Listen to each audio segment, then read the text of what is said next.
কেমন আছো সবাই? আমার চ্যানেলে সবাইকে স্বাগত জানাই। তো সবাই ভালো আছো? আমিও ভালো আছি। তো আজকে আমরা চলে আসছি রায়গঞ্জে।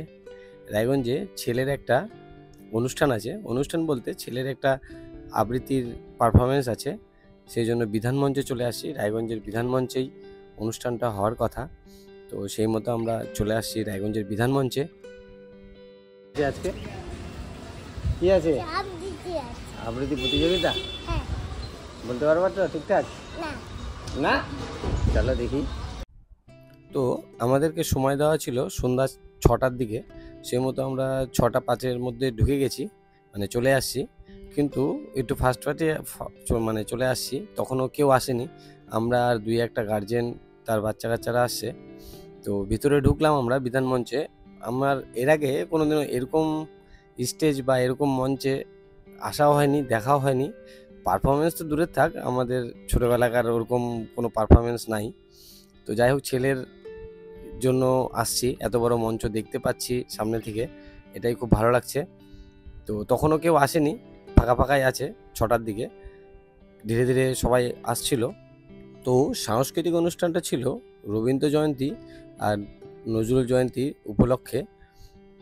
সাংস্কৃতিক অনুষ্ঠানটা করছিল, আর অনুষ্ঠানটার নাম দেওয়া ছিল উৎকর্ষ। বেশ নামটাও ভালো, উৎকর্ষ। কয়েকজন মিলে পরিচালনা করছিল, খুব ভালোভাবে সব পরিচালনা করছিল। কিছু স্পেশাল গেস্টদেরকে ডাকা হয়েছিল প্রথমে, ওনারা আসছিলেন সব কলেজ। গেস্টের মধ্যে শুধুমাত্র একজনকে চিনতে পারলাম, তিনি হচ্ছেন ডক্টর মেঘনাদ শাহ কলেজের অধ্যাপক সুকুমার স্যার। আমিও পড়েছি ওনার কাছে কলেজে, ওই জন্য ওনাকেই চিনতে পারলাম। তো যাই হোক, সবাইকে নিয়েই প্রোগ্রামটা শুরু করা হলো, মানে শুরু হচ্ছিল। দেখতেও বেশ ভালোই লাগছিল সামনে থেকে বসে, আর বেশ দারুণভাবে সব কিছু অ্যারেঞ্জমেন্ট করছিল, প্রোগ্রামটা চালু করছিল, মানে শুরু হচ্ছিল প্রোগ্রামটা। খুব ভালো লাগছিল, দেখেও ভালো লাগছিল। এরকম মানে এত বড় স্টেজে প্রথম দেখছি এরকম প্রোগ্রাম। এতদিন গ্রামে গঞ্জে দেখে আসছিলাম, দেখছি এতদিন ধরে আমাদের গ্রামে ছোট ছোট প্রোগ্রাম। তো প্রথমে মানে উদ্বোধনী সঙ্গীত দিয়ে প্রোগ্রামটা শুরু হলো।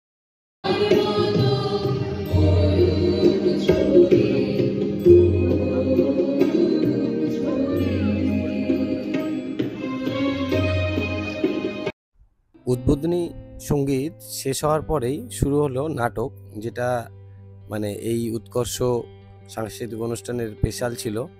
সেই নাটকের নাম ছিল চোখের বালি। নাটকটাও বেশ ভালোই লাগছিল, খুব ভালো করছিল। পুরুষ কণ্ঠে নিজের প্রশংসা শুনে ঠোঁটের কোণে একটা আলতো হাসির উদয় হলো কিনা, ঠিক তখনই অকস্মাৎ মহেন্দ্রবাবু বলে উঠলেন, না গহনা। আর অনুষ্ঠান শুরু হতে হতেই মোটামুটি অনুষ্ঠান শুরু হয়ে গেছিলো প্রায় 7টা বেজেই গেছিলো, 7টা একটু বেশি বেজে গেছিলো। তারপরে মানুষজন আসা শুরু করে দিয়েছিল, ভিড়ও হয়ে গেছিলো, বেশ ভালোই ভিড় হয়ে গেছিলো। আস্তে আস্তে সব গার্জেনরা আসছিল, গেস্টরা আসছিল।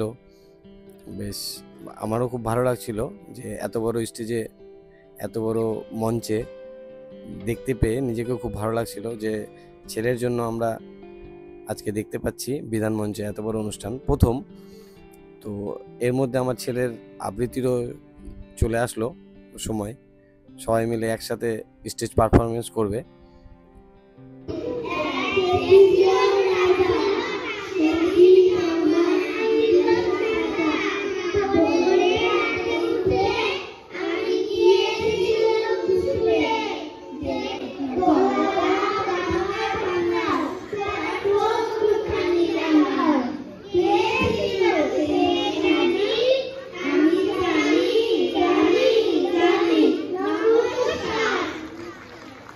এই মুহূর্তে আপনারা বুঝতেই পারেন একদম ফুলেদের আবৃত্তি পরিবেশনা ছিল। কোনো রকম ওদের ভুল ত্রুটি হলে আপনারা মার্জনা করবেন, এবং প্রত্যেকে যারা দর্শক আসলে রয়েছেন তাদের কাছে অনুরোধ রাখবো প্রত্যেকে ওদের আশীর্বাদ করবেন, ওরা যাতে পরবর্তীতে আনন্দ করতে পারে।